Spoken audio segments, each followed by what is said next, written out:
You have been carrying this for too long. I see this burden.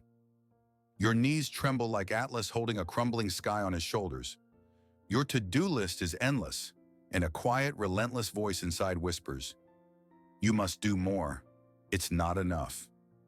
You are tired, but not from work. You are tired of the endless war with yourself. Listen to me carefully. What the modern world calls laziness or burnout, Carl Jung called something else, invitatio. An invitation. This is not an error in your system. It is the emergency brake that your soul pulled at the last moment to save you from complete destruction. This is not the end of the road. It is the beginning of your night sea journey. In the next hour, we will not learn to be more productive. We will do the opposite. We will make a contract with your soul. You will understand why your psyche has shut off the energy sources. You will learn what vital task your apathy is hiding. And, most importantly, you will see the path to finally putting down this burden without destroying your life. The ancient Greeks considered this state a curse, but Jung left us a map on which treasure is marked right here. If you are ready to hear what your soul has been screaming at you for years, just exhale. We are beginning. Let's enter this silence. You know this place all too well. It is the space you find yourself in the moment you open your eyes in the morning. Even before your feet touch the floor, you feel this heaviness. This is not the pleasant fatigue that comes after a long run or a day of honest work. That kind of fatigue promises rest. What you feel is different. It is an ancient heaviness that seems to have settled in your very bone marrow. It is the weariness of a soul that has forgotten how to dance. You look out the window and the world seems dull, as if someone with an invisible hand has turned down the saturation of reality. A gray filter has descended over your eyes, turning joy into a distant memory and passion into a tiresome duty. Food loses its taste, music its depth. This is anhedonia, the silent theft of color from your life. And then, like a shadow, comes the guilt. It lights up along with your phone screen. You see them, the others. They are running, achieving, winning. Their lives seem like an eternal summer of productivity, and you are frozen in your own winter. You feel like a broken, rusty mechanism in a world of perfect, shining machines. A cog that has stopped turning while the great engine of society roars on, indifferent to your stillness. You try to rest, but sleep brings no refuge. You wake up, but your soul is still asleep, refusing to enter this world that demands an endless performance from it. The silence in your room brings no peace. It presses on your ears, deafening you with unspoken questions. You are here, physically present, but inside you are adrift in a vast, still ocean, waiting for a wind that refuses to blow. And that is why, right now, you must hear what your inner critic is drowning out. There is nothing wrong with you. You are not broken. You are not defective. Your exhaustion is not a sign of weakness. It is proof that you have been strong for too long in a game whose rules contradict human nature. Your fatigue is not an illness, but a healthy, fierce attempt by your organism to protect you from a complete breakdown. You tried to be a perpetual motion machine, but you are a living soul. Look at the world around you. When nature falls still under the snow, we do not accuse it of laziness. We do not yell at the forest for stopping its growth. We call it winter. A tree does not apologize for shedding its leaves in November. It is not ashamed of its nakedness. It knows a deep truth. Eternal spring is impossible. To bear new fruit, one must first sink into rest. Your soul, too, has a right to its winter. Your not doing right now is not a crime or a waste of time. It is a sacred act of accumulation. You have not stopped. You have simply stopped expending yourself on the external to preserve the spark of life within. But look more closely at this winter landscape. Beneath the white silence of the snow, the roots are growing faster and deeper than ever. Here lies the great paradox of your condition. You feel emptiness, exhaustion, a complete lack of strength. But allow me to offer you a radical thought. Your energy has not disappeared. In physics, energy cannot simply evaporate. It only changes from one form to another. The same is true for the physics of the soul. Your strength has not run out. It has simply changed direction. Imagine your psyche as a large house. For years, all the lights burned brightly in the front windows, in the part of you that smiles, works, achieves, and pleases others. We call this the persona, but suddenly the switch was flipped. The windows went dark. The world sees darkness and thinks the house is abandoned. But this is an illusion. The light went out in the living room of your social life only because someone, a deep, wise part of you, took a lantern and went down to the basement to check the foundation. Right now, in the depths of your unconscious, a massive, vital construction project is underway that your ego doesn't even suspect. A mass migration of energy is occurring from the outer world to the inner. And this leaden heaviness you feel, it is not your enemy. It is a stern guardian standing at the gate. He blocks the exits. He prevents you from wasting precious fuel on empty conversations and meaningless hustle, because every drop of energy is needed down there right now. Your fatigue is guarding your transformation. But there is a problem. Instead of allowing this work to happen, you are standing at the closed basement door, desperately yanking the handle. You are trying to artificially induce summer in the middle of January, dousing your fatigue with caffeine, shame, and someone else's motivation. You are fighting the very process designed to save you, and it is this fight that exhausts you more than the fatigue itself. To accept this winter, we must stop pretending it is July. We must set aside the panic and pick up the blueprints. We need to look at the mechanics of your soul as Carl Jung did, not as a chaos of emotions, but as a precise system of energy flows. We need to find the exact location of the rupture. But before we go down into that basement for answers, we must understand why you have been trying so desperately to keep that door shut. We must see what illusions made you believe that you are a machine with no right to stop. Let's be honest and look at your case history. You have already tried to solve this problem, haven't you? Most likely your arsenal was standard. You tried strict time management, scheduling your day down to the minute. You increased your caffeine doses, trying to chemically jumpstart the engine. You watch motivational videos where successful people scream at you from the screen that you just need to get a grip and work while others sleep. Perhaps you even took a vacation, hoping a week at the beach would recharge your battery, only to return even more depleted than when you left. And yet you are here. The fatigue has not gone away. Why? Because all these methods are based on a fundamental diagnostic error. You are trying to treat a spiritual crisis with administrative tools. You are trying to apply logistics to metaphysics. What you are doing is like trying to heal a compound fracture of the soul with a Band-Aid and a new planner. We live in a culture obsessed with the archetype of the solar hero, the one who is always at their peak, always winning, always shining. This culture has convinced you that your psyche is a linear mechanism. Pour in the fuel, press the pedal, get the result. If the machine stalls, kick it, grease it, or force it to go with willpower. The modern world has a pathological fear of stopping. It has sold you the idea that any pause is a breakdown, and any sadness is an error in the code that must be fixed immediately. So you tell yourself, pull yourself together. You use discipline as a whip. But here is the brutal truth. Every time you force yourself to function against the will of your soul, you are not solving the problem.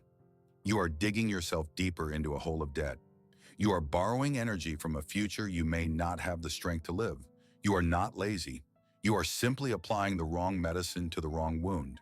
You are trying to optimize your suffering instead of stopping to hear its message. You are trying to run a marathon with a broken leg, convincing yourself that if you run fast enough, the bone will heal itself. It will not. All these attempts to pull yourself together fail because they ignore the very nature of your energy. Imagine for a moment that your life force, your libido, as Jung called it, is not gasoline in a tank that you can simply refill. It is a powerful, wild, mighty river. In its natural state, it flows freely, nourishing the banks of your life, bringing joy, creativity, and the desire to act. But look at your inner landscape now. The river is not flowing, it is standing still. Why? Because you have built a dam. This dam was built over years. Each of its stones is someone else's expectation that you accepted as your own. Huge cold boulders with words carved on them. I must, I am obligated, I have no right, I must be good, I must be strong. You have blocked the natural flow of your soul because you were afraid that this river was too unpredictable, too chaotic, too real for the neat, sterile world you were trying to build. And here is what is happening now. The water is rising. The pressure on the walls is colossal. Your true nature, your suppressed desires, your shadow, your unshed tears and unsung songs, all of this is pushing against the dam with incredible force. The walls are cracking, the concrete is groaning, and here lies the greatest illusion of your condition. You think you have no strength. You feel powerless. But that is a lie. Right now, at this very second, you are expending a titanic amount of energy, but you are not spending it on creation, not on moving forward, not on life. You are spending all your life force on holding up that dam. You are standing with your shoulder pressed against the trembling wall, praying it does not collapse. Your fatigue is not a lack of fuel. It is the result of a colossal, world-invisible tension. It is the price of the war against yourself. You are so busy suppressing your own essence that you simply have no resources left for life itself. You are not weak. On the contrary, you are showing incredible strength by holding back an ocean. But this strength is directed against yourself. Now step away from that wall. Take a step back. I want us to stop talking in metaphors and talk about your life. Right now. I am asking you to do something difficult. If you have the courage, pause this video. Just for a minute. In that silence, I want you to ask yourself the question you have been running from for years. Who are you afraid of becoming if you stop holding up that wall? What will happen if you just let go?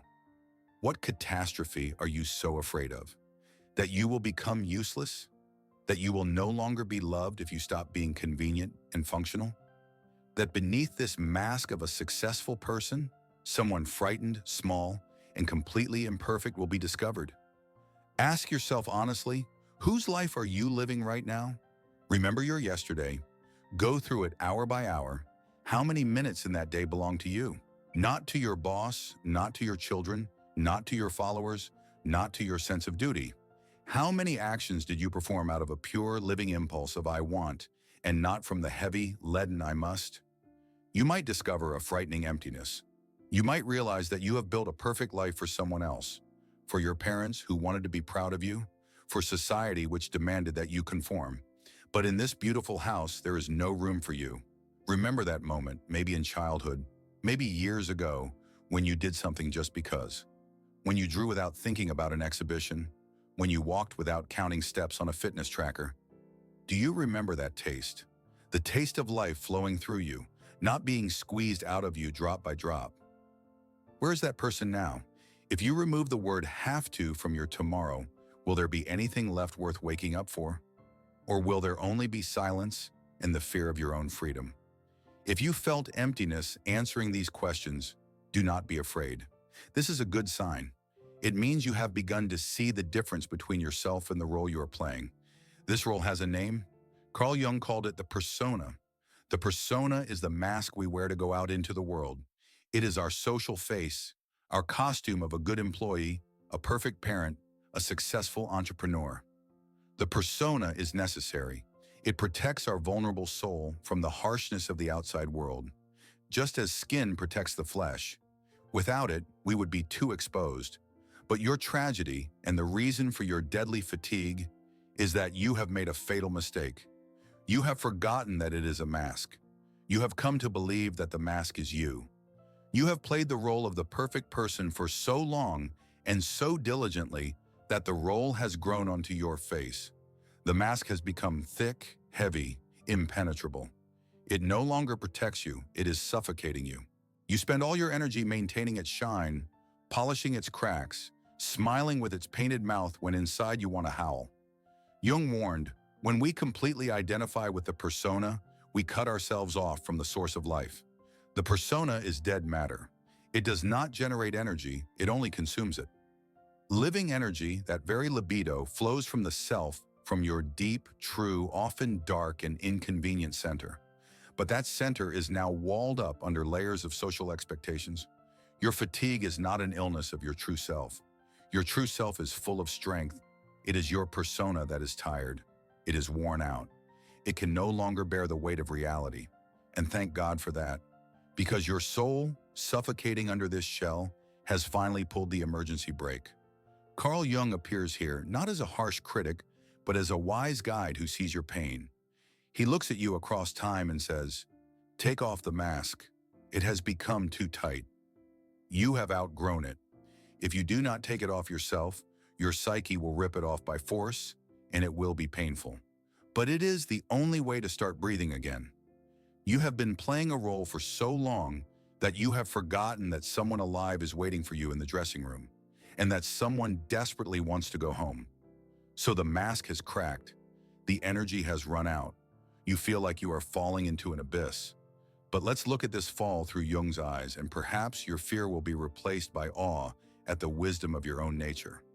Jung called this process the regression of libido. The word regression sounds frightening in our world.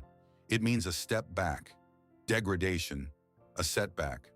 But on the map of the soul, back often means inward. Imagine your consciousness as a thriving kingdom. The king of this kingdom is your ego. For many years, the king ruled with confidence. He built cities, waged wars, expanded borders. All the resources, all the gold, all the energy of the kingdom were spent on external expansion. But one day the king fell ill. The old methods stopped working. The land ceased to be fertile. The well of life ran dry. What happens at this moment? Life does not disappear from the kingdom. It simply leaves the streets. The energy that used to flow outward into work, into socializing, into achievements turns 180 degrees. It begins to flow inward and downward. It goes into the castle's dungeons, into the dark, damp catacombs of the unconscious, where the king had been afraid to look for years. This is your fatigue. It is the ebb tide. The water has receded from the shore not because the ocean has dried up, but because somewhere in the depths, a giant wave is forming. Jung taught that energy regresses for a reason. It goes into the past, into the depths of memory, into the world of instincts and archetypes, to find what was lost. It descends into the underworld to find a cure for the sick king. Perhaps you have forgotten your childhood ability to play. Perhaps you have suppressed your healthy aggression, turning into a convenient person. Perhaps you have given up your creative chaos for the sake of order. All these rejected parts of you live there, in the darkness. They are hungry, and your energy has gone to them, to feed them, to revive them, and to bring them back to the throne. Your depression, your apathy, it is not emptiness. It is a crowded waiting room in the basement of your soul. A secret council is being held there now. There in the darkness, your psyche is sorting through old archives, searching for forgotten keys, reforging broken swords. This is not a fall. It is an expedition. Your soul has equipped a search party and sent it to the most dangerous and darkest corners of your being, because only there, in the mud and shadow, is hidden the treasure that can heal your life. You are not dying. You are preparing for a rebirth. But to be reborn, you must first allow yourself to plunge into this fertile darkness. Let me tell you a story that might seem frighteningly familiar. It is not the story of a mythical hero, but of a man of flesh and blood. Let's call him Mark. Mark was the architect of his life in the most literal sense. By 40, he had built a perfect facade, a partner in a law firm, a house with panoramic windows, a beautiful family, a membership at an elite gym. His life was like a Swiss watch, precise, expensive, flawless. He was a master of discipline. Fatigue is for the weak, he would tell himself, drinking his third espresso before a meeting. But one morning on an ordinary Tuesday, the alarm went off at 6 a.m., and Mark realized he could not move. It was not a cold. His arms and legs were fine. But his will, the iron will he had been running on for 2 decades, had simply vanished. He lay there staring at the impeccably white ceiling of his bedroom and felt an icy terror wash over him. He had to get up. He had a client meeting.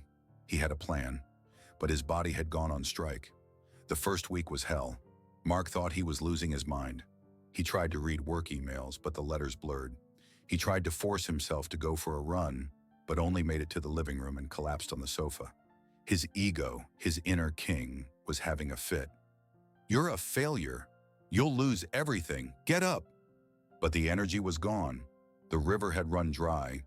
Doctors shrugged. Burnout. You need rest. But rest did not help. Mark fell into a dark, viscous pit of apathy. The days blurred into a gray mass. He felt like a living corpse, but it was there at the bottom of that pit in complete silence. When the noise of his ambitions finally subsided, that something strange began to happen. One day, wandering aimlessly around the house, he stumbled upon a box of old things in the garage. Inside was a dusty sketchbook. His sketchbook. He was 12 the last time he had held it. Back then, he dreamed of being an artist, but his father had said, "You can't feed a family with drawing," and Mark forgot. He killed the artist to become a lawyer. He opened the sketchbook. The smell of old paper hit him like smelling salts. His hand reached for a pencil on its own. He was not trying to draw a masterpiece. He just started moving the graphite across the paper. A line, another one, a shadow, and suddenly he felt it. A thin, barely perceptible trickle of warmth in his chest. For the first time in 6 months, Mark spent 3 hours drawing. He missed lunch. He forgot to check his phone. When he finished, his hands were covered in graphite, and the drawing was clumsy. But there was a light in his eyes. The energy that had left the courtroom had not disappeared. It had descended into the basement of his memory to find the 12-year-old boy Mark had locked away 30 years ago. It had returned to say, "You built a house for the body, but you forgot to build a house for the soul." That evening he lay there, looking at the same ceiling, and felt his empire crumbling. But for the first time in 20 years, he could hear his own breath. And that breath was calm. Look at this story carefully. Mark is not just a character. Mark is a part of your own soul. Right now, you may be lying in your own dark room, feeling betrayed by your body and mind. You look at your stillness and call it a collapse. You call it laziness, depression, failure. But listen to me. Your fatigue is not an enemy that has come to destroy your life. It is a rescue operation. What happened to Mark and what is happening to you is a rebellion. It is an uprising of your deep, authentic nature against the tyranny of your ego. Your soul looked at the life you so carefully built, at the endless have-tos, the fake smiles, the pursuit of others' ideals, and said, "Enough. I will not give another drop of energy to this. If you will not stop yourself, I will stop you by force." Your psyche is saving you from meaninglessness. It is cutting power to the systems in your life that have become toxic or dead. It is taking energy from your persona because the persona has become a parasite devouring its host. You think you are doing nothing. Your ego screams that you are wasting time. But this is the greatest illusion. Remember the caterpillar that turns into a butterfly. When it wraps itself in a cocoon, from the outside it seems to have died. It is motionless. It does not eat, does not crawl, does not achieve goals. But inside the cocoon, the most intense, complex, and energy-consuming process in nature is taking place. The caterpillar literally dissolves, breaking down into elementary particles, only to reassemble itself in a completely new form. You are in a cocoon. What you call laziness, Jung would call an incubation period. Right now, as you lie on the sofa and scold yourself for inaction, a colossal work is underway inside you. Your psyche is restructuring your value system. It is rewriting your life script. It is searching for your inner artist, your forgotten child, your true passion. You are not lying idle. You are gestating a new you. And this process requires all your energy, without reserve. You have no strength for your external life because all the energy has gone to the internal construction. To demand productivity from yourself now is like demanding a pregnant woman run a marathon. She is busy creating a new life, and so are you. So the next time the voice in your head tells you, "You are useless," answer it. Quiet, "I am busy. I am being reborn." Now that we have seen Mark's story and understood the mechanics of the cocoon, I want to ask you a second question. It is more difficult than the first because it requires not just honesty, but a memory of the heart. Mark found his old sketchbook. That was his key. But each of us has our own key, and each of us has our own locked basement. We all commit the same crime against our soul in our early youth or young adulthood. To become adults, to fit into society, To earn love or money, we take the most alive, the brightest, but the most inconvenient parts of ourselves, and we amputate them. Someone buried their sensitivity because the world demanded they be tough. Someone smothered their creative chaos for a stable salary. Someone renounced their wildness and intuition to become a decent person. We sacrificed these parts of ourselves on the altar of the persona. We thought we had killed them. But archetypes do not die. They live in the shadow and wait. So I ask you, what did you bury within yourself to become who you are now? What voice did you force into silence? Was it the voice of the artist, the voice of the rebel, the voice of the dreamer? Or maybe the voice of someone who simply knew how to enjoy the rain without worrying about their suit getting wet? I want to invite you to a small act of courage. Psychology teaches us what is named loses its power over us and becomes visible. As long as they are just thoughts in your head, they are foggy. But when you write them down, you make a new contract with reality. Go down to the comments below this video. I want us to turn this space into a place of collective liberation. Write just 2 sentences. Use this formula. I am tired of being your mask. I want to bring back your lost part. For example, I am tired of being a strong woman who handles everything herself. I want to bring back my ability to ask for help and be weak. Or, I am tired of being a successful achiever. I want to bring back my ability to play and do useless things. Do not think about how it sounds. Do not edit yourself. Let it be a cry from the soul, formed into words. When you have written it, do one more thing. Read the comments of others. You will see that you are not alone in this dark room.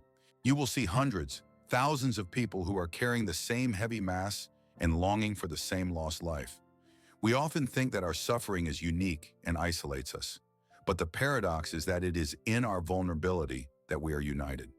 Let the comments under this video become a graveyard for old, worn-out masks and a garden of new hopes. Leave your burden there. Name it, and see how many of us there are. Now that we have named our masks and seen our losses, we come to the most difficult, but also the most important stage. We must change our very attitude toward what is happening to us. We are used to thinking of a crisis as an enemy. We perceive our weakness, our apathy, our collapse as a mistake that needs to be corrected. But the ancient alchemists, whose wisdom Jung studied so deeply, knew a different truth. They knew that gold, the symbol of a perfect, whole soul, cannot be created from nothing. And it cannot be created from pure, shining metal. Gold is born only from dirt, from lead, from darkness. The first stage of the great work in alchemy is called nigredo, the blackening. It is the stage of putrefaction, of decay, of the death of the old form. It is the dark night of the soul. It is the moment when everything you thought you were turns to ash. You are now in the stage of nigredo. Your ego screams in terror because it smells decay. It sees ambitions crumble, strength fade, confidence disappear. For the ego, this is death. But for the soul, it is the beginning of life.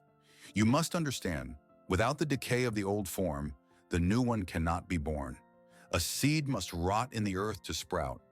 If the seed tries to maintain its perfect, smooth form, it will forever remain just a seed. It will never become an ear of wheat. Your "I can't live like this anymore" is not an admission of defeat. It is a prayer. It is a moment of truth.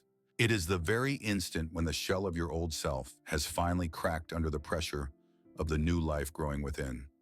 So stop fighting the decay. Stop trying to glue together the fragments of your old persona. Let them fall.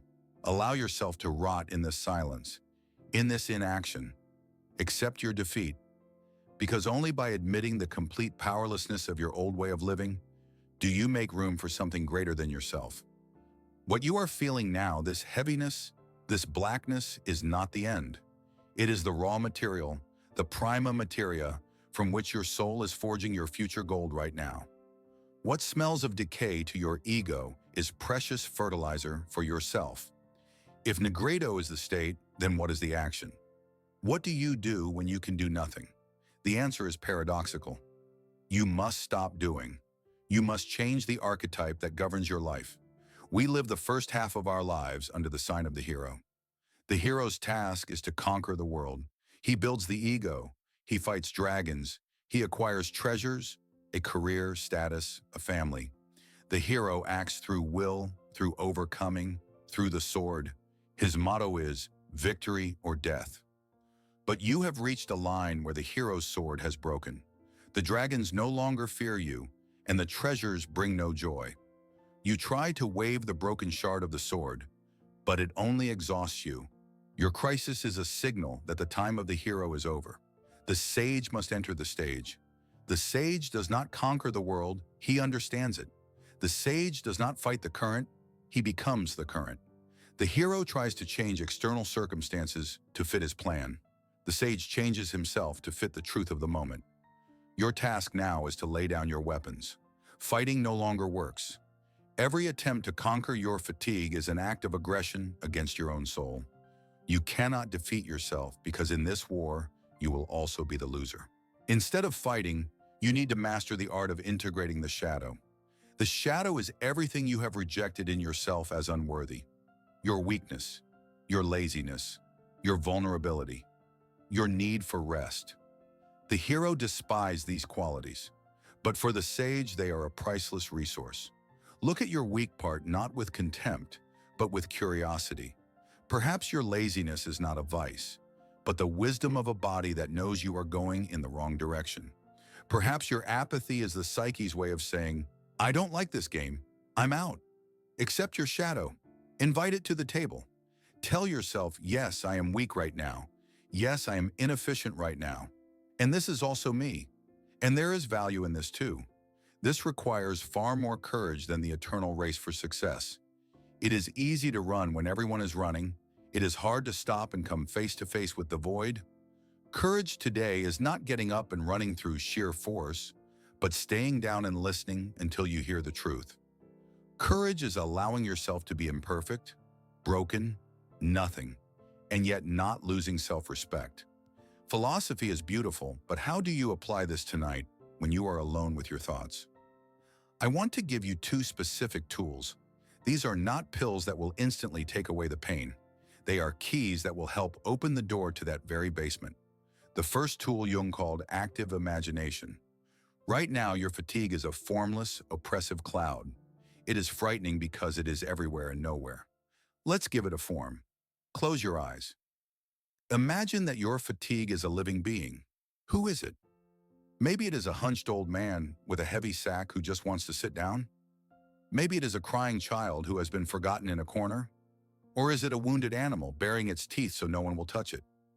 Or maybe it is a stern guard in black armor, blocking the path. Do not try to chase this image away.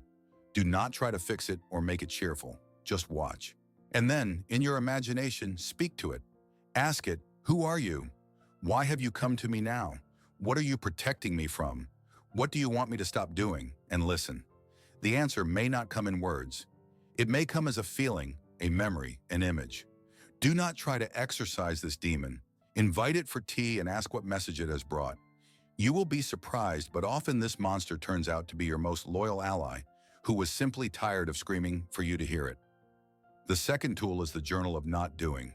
We all know how to write to-do lists. They rule our lives. I propose a rebellion. Start a practice of sacred idleness. Set aside time in your day. Let it be 20 minutes or an hour when you are strictly forbidden from being useful. During this time, you cannot work. You cannot study. You cannot listen to podcasts, not even this one. You cannot clean. You cannot self-improve. What can you do? You can look out the window. You can lie on the floor. You can doodle aimlessly. You can walk without a destination. Your ego will rebel. It will scream, we're wasting time. But you must say firmly, no, we are watering the roots. It is in these moments of silence, when the pressure of have to disappears, that your soul begins to speak. It is in these pauses that life seeps through. Try it today, not for a result, but just to feel what it is like to be, not to do.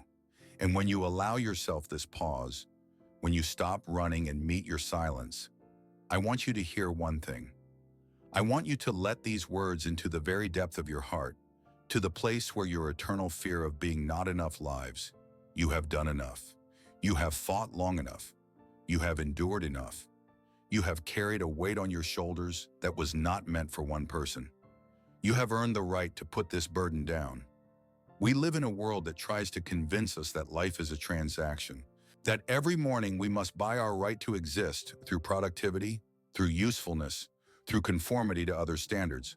But I am here to tell you that this accounting is a lie. Your value is not measured by the number of check marks in your planner. It is not measured by the numbers in your bank account or the volume of applause.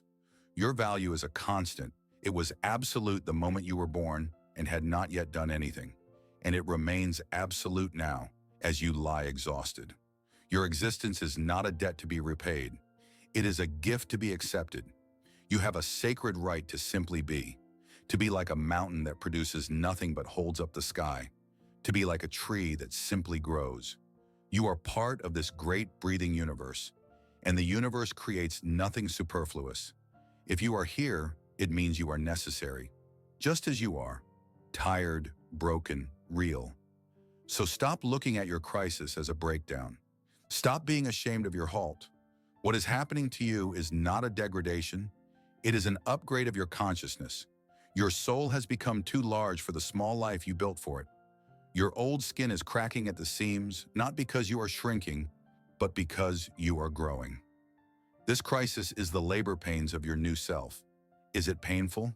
Yes. Is it scary? Absolutely. But it is not the end. It is proof that you are alive and that your inner wisdom is guiding you toward wholeness.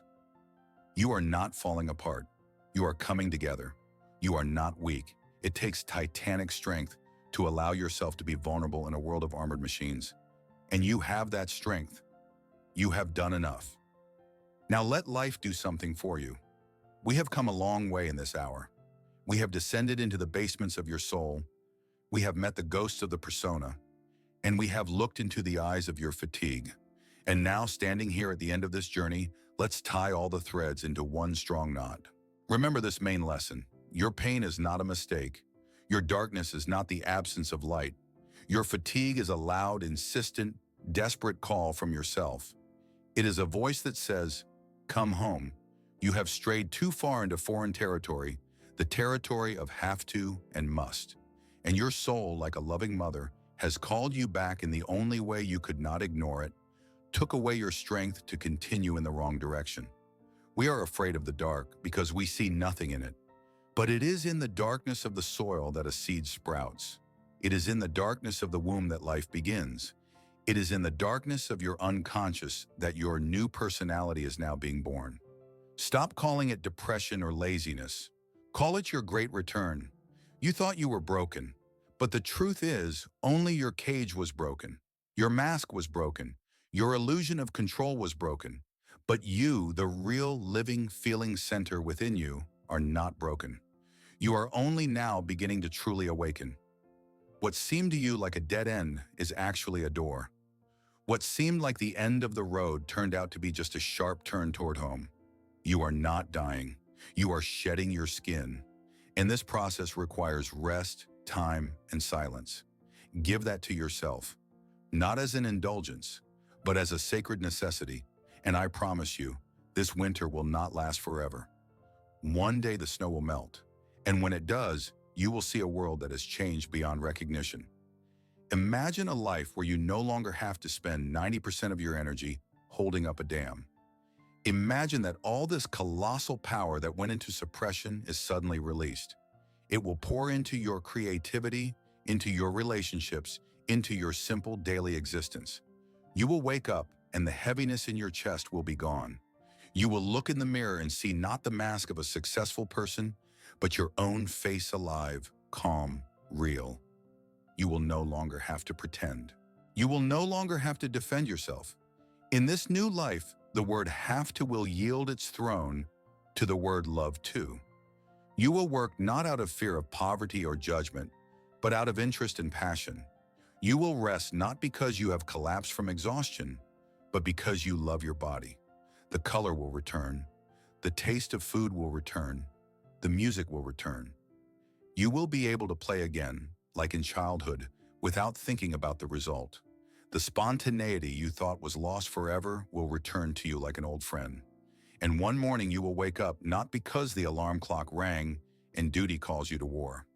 You will wake up because a sunbeam fell on your pillow and you felt an unbearable desire to see this day.